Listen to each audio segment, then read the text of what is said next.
In the realm of possibility, who we need to be are people who are free to be and free to act. That is to say, fully self-expressed.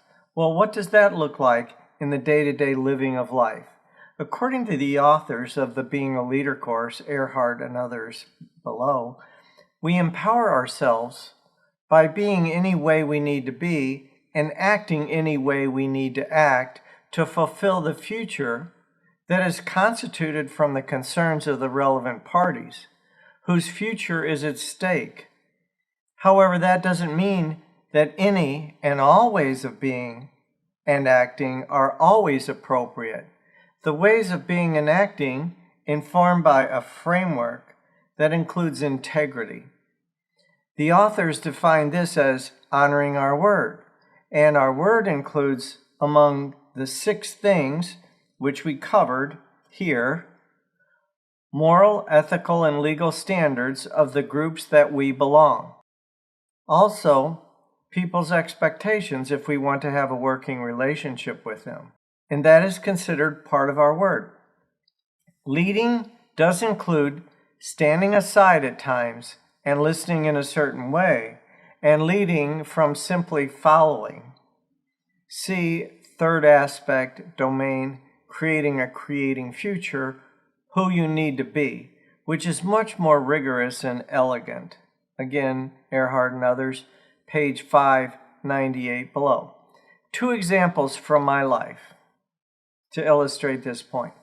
When I was teaching the Being a Leader course at Wisconsin International University of Ukraine, that's in Kiev, one of the students sitting in the second row, just to my left on the aisle, was persistent in playing video games in such a way that other students were distracted, not to mention my being distracted. His activities were so ignorant, they were getting in the way of the materials being presented and comprehended by the class. After repeated warnings, I came up to his desk and slammed my hands repeatedly and loud right in front of him.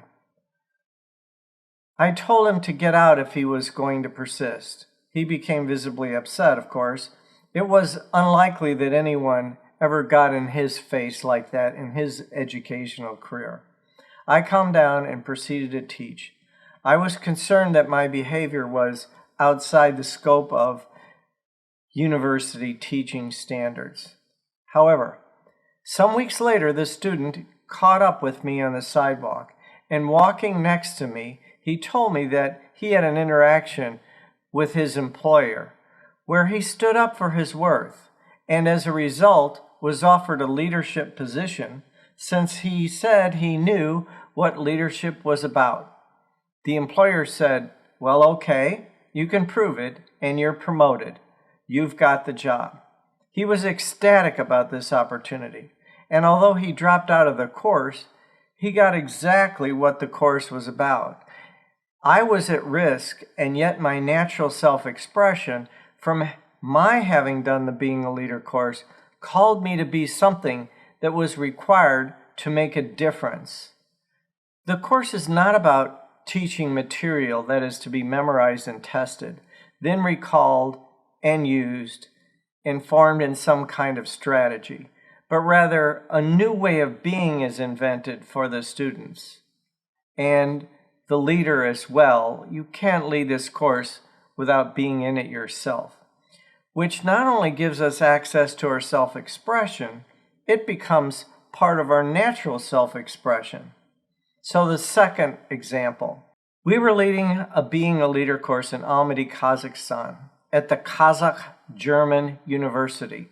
There were deans, students, and the head of the Psychoanalytic Institute of Kazakhstan, and other notable people in attendance.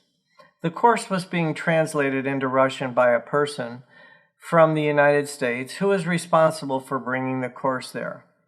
Only about 50% of the participants were fluent enough in English, in which the slide deck was written.